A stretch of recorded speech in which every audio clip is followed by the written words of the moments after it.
آپ کو یہ بتائیں کہ عالمی ذرائع کے مطابق مکمل جنگ شروع نہیں ہوئی ہے، لیکن علاقے میں کشیدگی بہت حد تک بڑھ گئی ہے۔ مزید بات کرتے ہیں، ہمارے ساتھ موجود ہیں بیورو چیف اسلام آباد سے بات کرنے کی کوشش کریں گے۔ آپ کو یہ بتائیں کہ اسرائیل نے ایران پر حملہ کر دیا ہے، ایرانی دارالحکومت میں متعدد دھماکے سنے گئے ہیں۔ اسرائیلی وزیر دفاع نے کہا ہے کہ ایران کی جانب سے حملے کا خدشہ تھا۔ امریکی صدر ٹرمپ نے ایران کے خلاف آج ہی طاقت استعمال کرنے کا عندیہ دیا تھا۔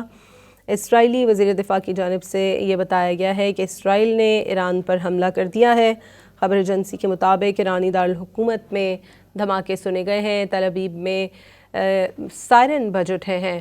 اسرائیل نے ایران پر حملہ کر دیا ہے، اسرائیلی وزیر دفاع نے اس کی تصدیق بھی کر دی ہے۔ خبر ایجنسی کے مطابق ایرانی دارالحکومت میں دھماکے سنے گئے ہیں، ایران کی جانب سے حملے کا خدشہ تھا۔ صدر ٹرمپ نے آج ہی طاقت استعمال کرنے کا عندیہ دیا تھا۔ ایران کے دارالحکومت تہران میں دھماکے سنے گئے ہیں۔ مزید بات کریں گے بیورو چیف اسلام آباد افتخار شرازی سے۔ افتخار شرازی صاحب، اسرائیل نے ایران پر حملہ کر دیا ہے اور ایرانی دارالحکومت تہران میں متعدد جگہوں پر دھماکے سنے گئے ہیں۔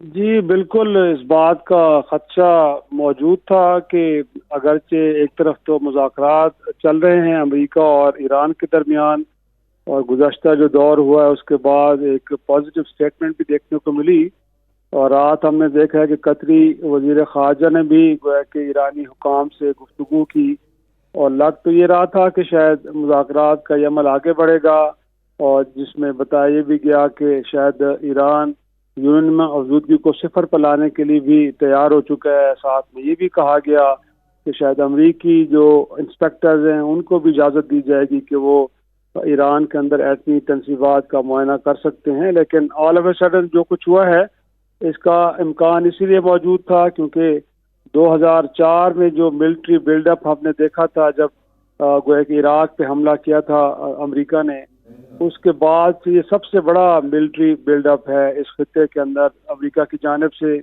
اور پھر آپ کو معلوم ہے کہ امریکی صدر ڈونلڈ ٹرمپ نے بھی گویا کہ 10-15 روز پہلے یہی بات کی تھی کہ ایران کے پاس 10 سے 15 دن کا وقت ہے، اس کے دوران اگر ایگریمنٹ نہیں ہوتا تو اس کے بعد پھر طاقت کا استعمال کیا جائے گا۔ لیکن خیال تو یہ تھا کہ شاید یہ کارروائی امریکہ کی جانب سے ہوگی اور کسی جنگی بیڑی بیڑے سے یہ کارروائی شروع ہوگی، لیکن یہ گویا کہ اسرائیل کی جانب سے پہل کرنا اس میں یہ ہمارے لیے بڑا ایک حیران کن ہے۔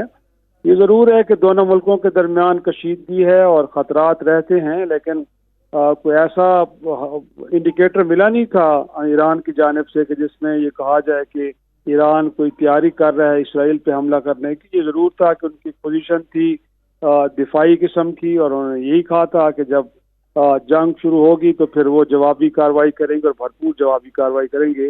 لیکن اس میں اسرائیل کی جانب سے پہل کرنا یہ یقینی طور پہ حیران کن ہے، لیکن لگتا یہی ہے کہ جو منصوبہ بندی امریکہ اور اسرائیل نے اس جنگ کے حوالے سے کی ہے اس میں شاید یہی ہے کہ پہل گویا کہ اسرائیل کی جانب سے ہوگی، اور جب ایران کی جانب سے کوئی جواب آئے گا تو اس کے بعد پھر لگتا یہ ہے کہ امریکہ بھی اس جنگ میں شامل ہو جائے گا۔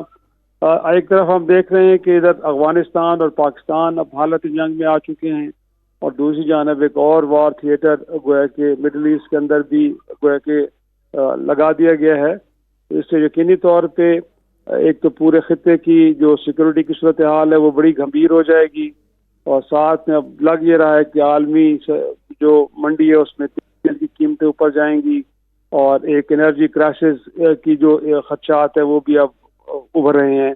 تو کافی مشکل صورتحال ہے۔ اب دیکھنا یہ ہے کہ ایران کی جانب سے بھی کہا گیا ہے کہ ان کی جانب سے بھرپور جواب دیا جائے گا، اور امریکہ اور ان کے اتحادیوں کی جو بھی علاقے میں فوجی تنصیبات ہیں دیگر ان کو نشانہ بنایا جائے گا۔ تو اب دیکھتے ہیں کہ ایران اس معاملے میں کس طرح رسپونڈ کرتا ہے، جس طرح کہا جا رہا ہے کہ ٹھیک ہے شرازی صاحب، کیا سمجھتے ہیں کیا ایران اپنے اتحادی گروہوں کے ذریعے خطے میں کارروائی کر سکتا ہے، اور کیا ایران کی فوجی حکمت عملی کیا ہو سکتی ہے، کیا سمجھتے ہیں آپ؟ جی ایک تو یقینی طور پہ ان کے پاس کوئی مضبوط فضائیہ تو نہیں ہے، اور ان کا ایئر ڈیفنس سسٹم بھی اتنا مضبوط نہیں ہے۔ یہی وجہ ہے کہ شاید ہمیں یہ دیکھنے کو مل رہا ہے کہ تہران میں گزشتہ جنگ میں جو گزشتہ سال ہوئی تھی اس میں بھی یہی تھا کہ اسرائیلی طیارے بڑی آزادی کے ساتھ ایران کے مختلف علاقوں میں پرواز کرتے رہے اور وہاں پہ بامبنگ کرتے رہے. تو ان کے پاس جو ایک مضبوط ٹیکنالوجی ہے شاید وہ میزائل ٹیکنالوجی ہے, اور اب اسی کا استعمال یقینی طور پہ ان کی جانب سے کیا جائے گا. اور جو آپ نے سوال کیا کہ اس خطے میں جو ان کے جو حمایتی گروپس ہیں وہ فلسطینی حماس کی شکل میں ہو یا وہ پھر لبنان میں حزب اللہ ہو ٹھیک ہے. یا